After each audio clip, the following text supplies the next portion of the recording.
days are cooler, nights are warmer, and I put the blame on you.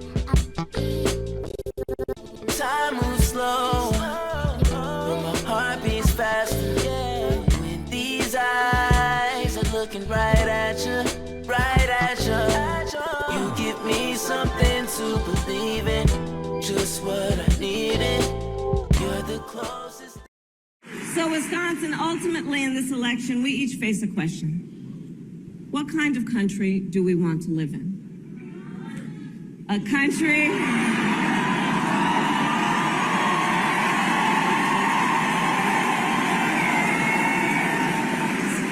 and to your point, do we want to live in a country of freedom, compassion, and rule of law? Or a country of chaos, fear, and hate?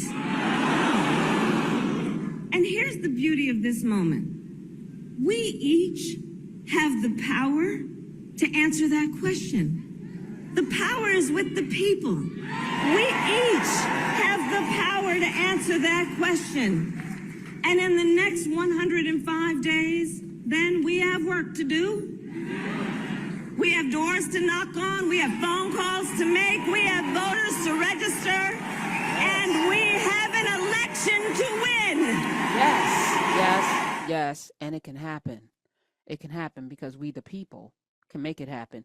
Kamala Harris is in this position primarily because people were not silent when there were shenanigans going about to push Biden out, starting with the call, the whispers. Biden's, he's old. They were trending today that he was dead, and he showed up today in the White House. So he's not dead. Y'all stop, but all of the whispers, and then Clooney and all the people with their op-eds, Rob Reiner, it was a very concerted effort to get Biden out without saying we want Kamala Harris, because they didn't want Kamala Harris. She's not there because the established Democrats wanted Kamala Harris to be in this position. They did not think she could win. So they were trying to figure out how we could get Gavin Newsom, how we can get somebody else. Maybe, I don't know who we're going to tap in, but they were doing some backdoor dirty dealings, and the people were like, no, I don't even gotta like her, but this is wrong.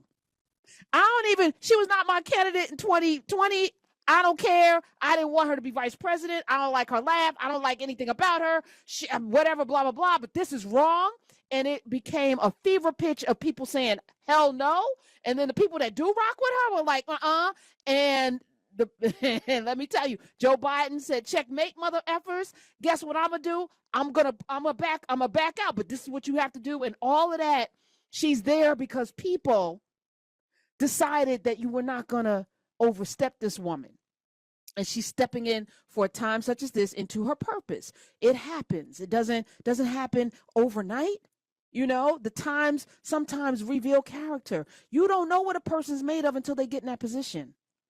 I know this personally, and what a person was 20 years ago and what they thought and how they think.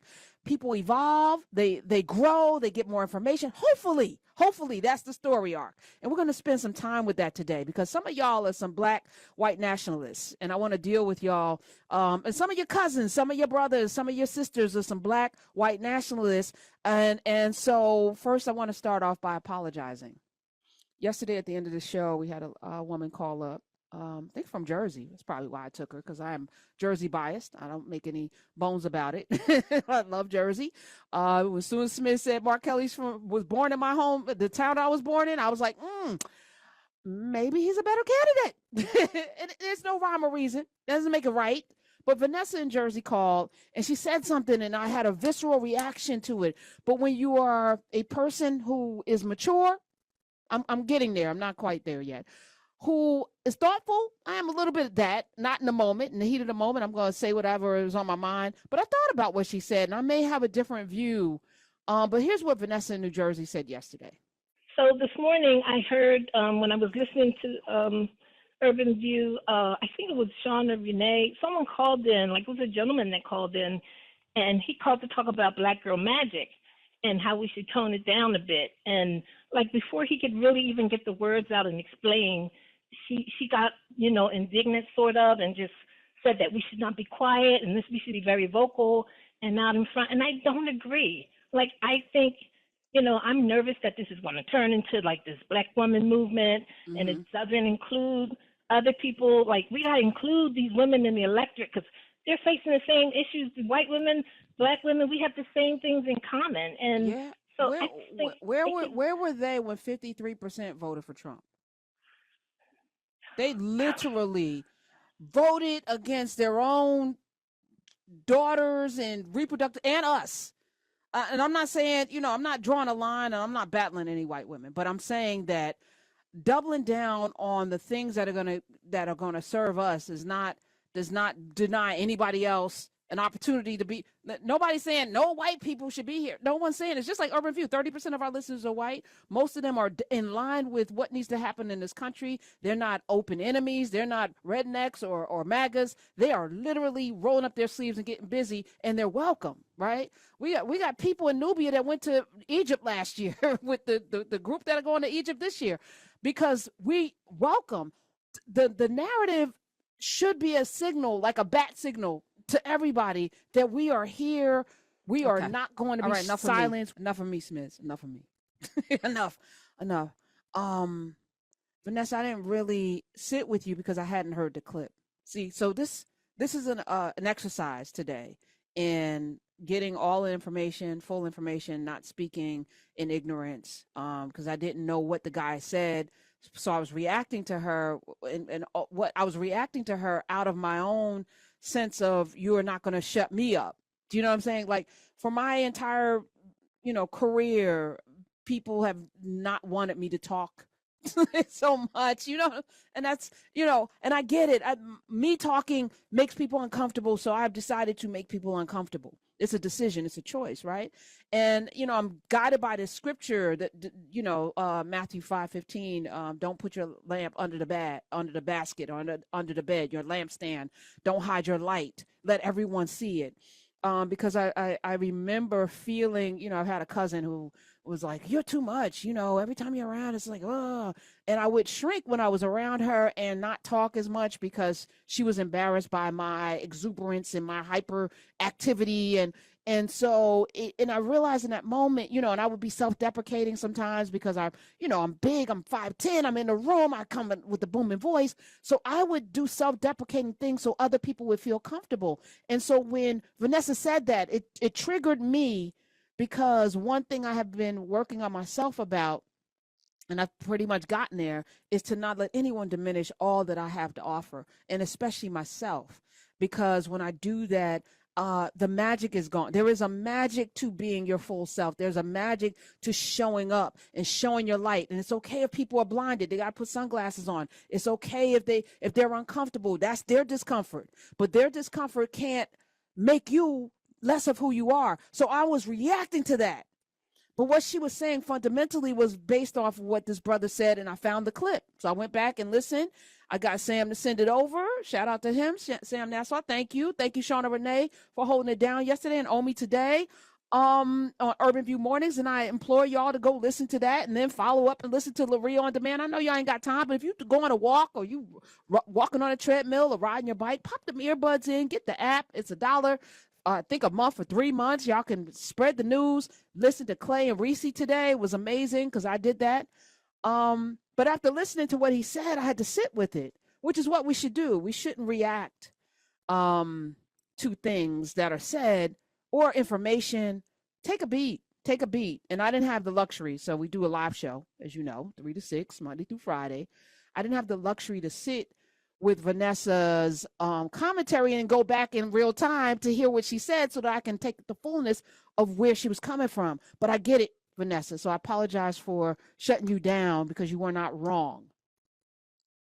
I'm also not wrong about hiding the light, but this is strategy.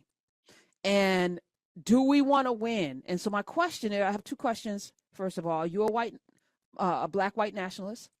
866-801-8255. Have you assessed that? Have you sat with yourself? Are you demonstrating the same qualities of a white nationalist, but you're doing it in blackface, and you're doing it towards women? Black women. Are you doing that? Do you just want them to be quiet? Do you just want them to just go away? Do you feel less than around people who are accomplished, who are black in women? Does it make you uncomfortable? Because that's how they feel. Do you feel like they're replacing you? They want to be more of a man than you. If you're saying these statements, do you follow Kevin Samuels, even though he's dead? Do you go overseas looking for a woman that's going to be docile and listen to you, even though you're not lead worthy? Because to work on yourself is the hard thing, right?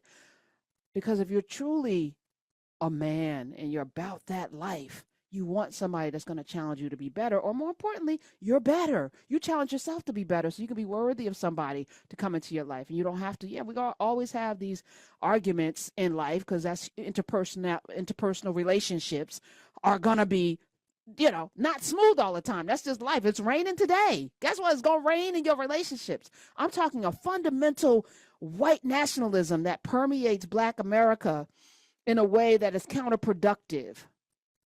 And if your problem with Kamala Harris is that she's married to a white man, you might be a Black white nationalist. If your problem with Kamala Harris is that she's not foundational Black, so that sounds just like the Jews will not replace us. I'm foundational Black. I'm a original Black person. She's not. What does that have to do with you've been not voting or voting for white people for the last, it's like, what's the difference? Is your senator and governor, everybody's foundational Black? Like, that's the litmus test now, not leadership, not having an agenda and having somebody do it. Does it matter what color they are, what their background is? Why is that the standard for her now? Why is that the standard now? Why is that the standard now? 866-801-8255. If you're uncomfortable with voting for Kamala Harris because she's married to a white man, and you're repeating narratives like she put Black men in jail, which is not a true statement, ask yourself why. So I'm going to play the clip from the gentleman that called Shauna Renee yesterday on Urban View Mornings, which, again, 7 to 10, chef's kiss to everybody hosting. It's a great program, no matter who's sitting in that seat. The gentleman's name, Smith, hold on, let me get my cut sheet. His name was, what was it?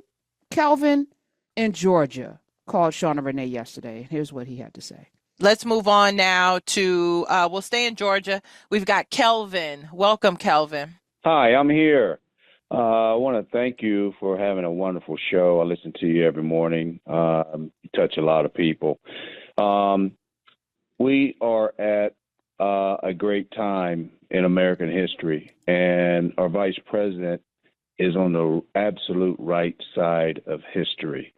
She embellishes every fabric that is needed to move forward.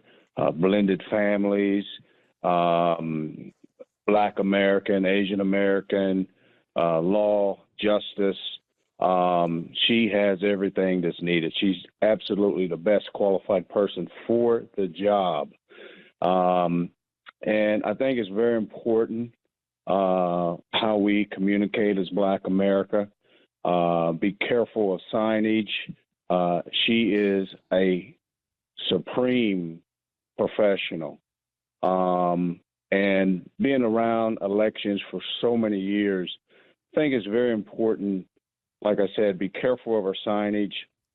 Probably want to stay away from the hashtags of Black Girl Magic. That way people don't get pissed off and vote for somebody else in spite of that.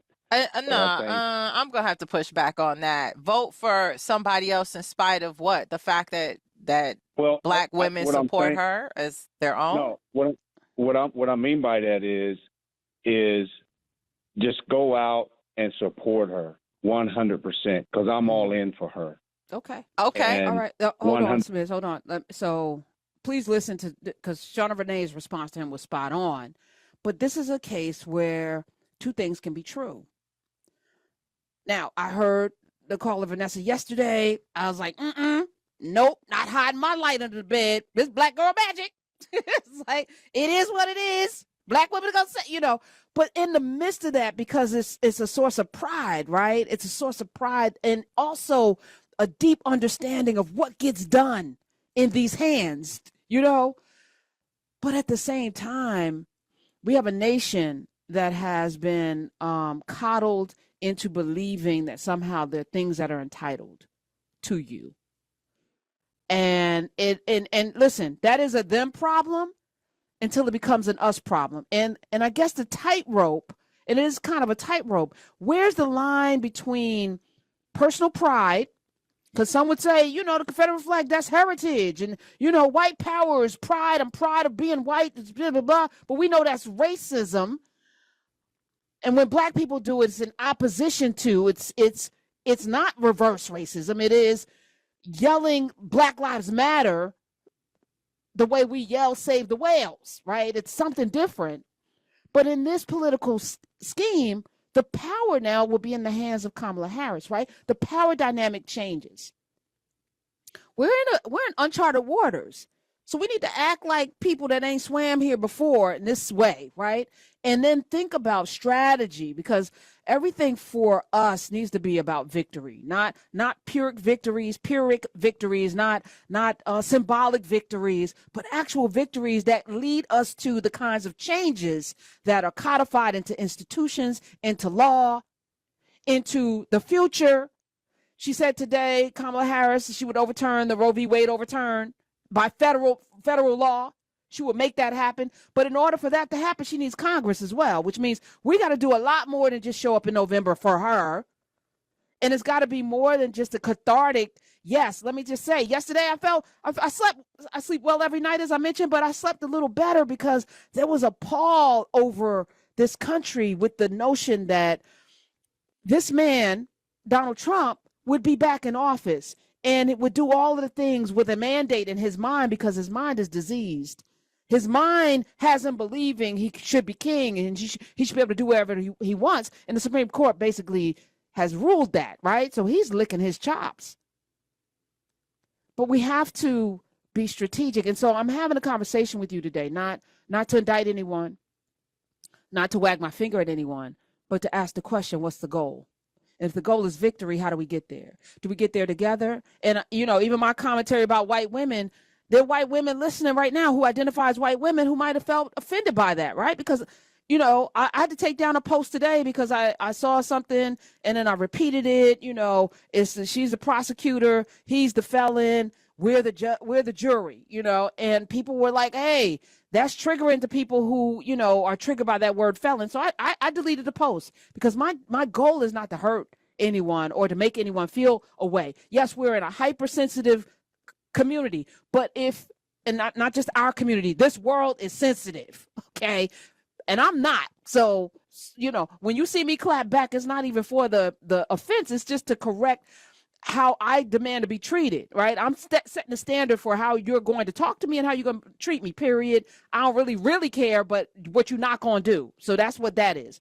But as I'm watching this all play out, I'm saying, like, where's the standard? Where's the line? And is the goal to do the opposite of what has been done to us?